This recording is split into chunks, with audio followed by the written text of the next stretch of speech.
हाल ही में नैना का विवाह हुआ था और उसने अपने पति और ससुराल वालों के साथ एक जॉइंट फैमिली में रहना शुरू कर दिया था। कुछ दिनों के बाद उसे पता चला कि वह अपनी सास के साथ नहीं रह सकती।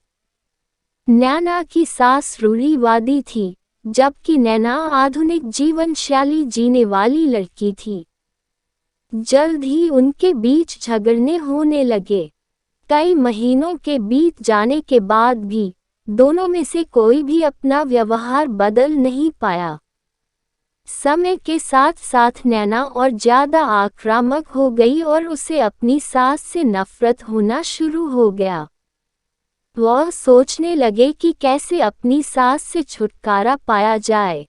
एक बार हमेशा की तरह जब उसने अपनी सास से झगड़ा किया और उसके पति ने अपनी मां का साइड लिया, तब नैना गुस्सा हो गई और अपने मायके चली गई। नैना के पिता एक केमिस्ट थे।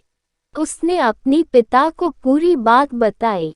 उसने अपने पिता से कहा कि उसे कुछ जहर दे ताकि वह अपनी सास के खाने में मिलाकर उससे छुटकारा पा सके, नहीं तो वह अपने पति के घर वापस नहीं जाएगी।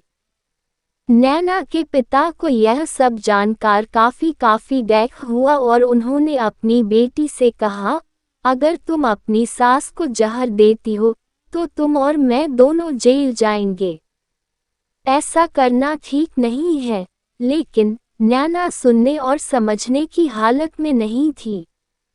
आखिरकार उसके पिता ने कहा, ठीक है, जैसा तुम चाहती हो वैसा ही होगा, लेकिन मैं तुम्हें जेल में नहीं देखना चाहता।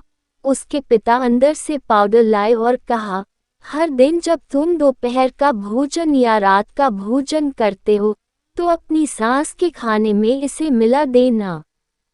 इससे धीरे धीरे कुछ महीनों में वो मर जाएगी और लोग सोचेंगे कि वह प्राकृतिक रूप से मरी है।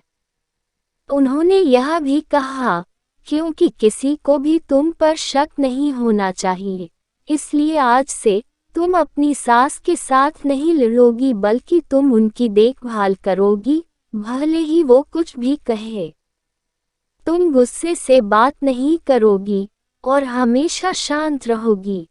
नैना सहमत हो गई और अपने ससुराल वापस आ गई और अपने पिता की सलाह के अनुसार उसने अपनी सास के खाने में पाउडर मिक्स करना शुरू कर दिया और बड़े ही प्यार के साथ बात करना शुरू कर दिया। समय बीतने के साथ साथ नैना की सास का नेचर भी बदलना शुरू हो गया, क्योंकि नैना अब अपनी सास की बहुत देखभाल करने लगी थी, इसलिए उसकी सास भी उसके प्रति विनम्र होने लगी और प्यार से बात करने लगी। 5 महीने बीत गए और नैना खाने में पाउडर मिक्स कर रही थी, लेकिन अब घर का वातावरण बदल गया। कोई झगड़े नहीं थे, दोनों एक दूसरे की तारीफ करते। अब ऐसा लगता था मानो दोनों का रिश्ता माँ और बेटी का रिश्ता हो। अब नैना को चिंता होने लगी कि पाउडर की वजह से उसकी सास जल्द ही मर सकती है। वह अपने पिता के घर पर गई और उनसे कहा, पिताजी, कृपया मुझे उस जहरीले पाउडर के प्रभाव को ठीक करने के लिए इलाज बताएं। मैं अपनी सास को खोना नहीं चाहती। वह मेरी माँ की तरह है और मैं उससे अब बहुत प्यार करती हूँ। उसके पिता मुस्कुराए और कहा, कौन सा जहर? मैंने तुम्हें बस एक स्वीटनर दिया था।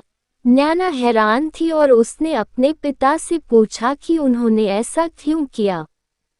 पिता ने कहा, बेटा, अगर तुम किसी दूसरे इंसान से प्यार चाहते हो तो तुम्हें भी उसे प्यार देना होगा। रिश्ते एक गाड़ी की तरह होते हैं और हम उन पर लगे पहियों की तरह।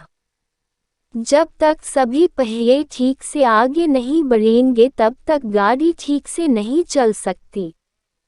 इसी बात का एहसास दिलाने के लिए मैंने ऐसा किया और तुम्हें अपनी सास के प्रति नम्र रहने को कहा। तुम्हारी अच्छाई देखकर उन्होंने ने भी अपने आप को बदला और तुम्हें समझना शुरू किया। तुम दोनों ने एक दूसरे के लिए अपने आप को बदला। यही कारण है कि तुम अपनी सास के लिए आज मेरे पास भागते हुए आई हो। नैना अपने पिता की बात समझ चुकी है और आप। मॉरल ऑफ द स्टोरी, सास बहू के झगड़ों का समाधान हर इंसान अपनी परिस्थितियों का शिकार होता है। यह अक्सर कई मतभेदों को जन्म दे सकता है। हालांकि हमें एक दूसरे को समझने की कोशिश करनी चाहिए और एक दूसरे के साथ एक स्वस्थ संबंध बनाने के लिए थोड़ा अपने आप को भी बदलना चाहिए। और जब इस तरह के मतभेद रिश्तों के बीच उठते हैं, तो उनके प्रियजनों का कर्तव्य है कि वे उन्हें शांत रखें और सही रास्ते की ओर मार्गदर्शन करें।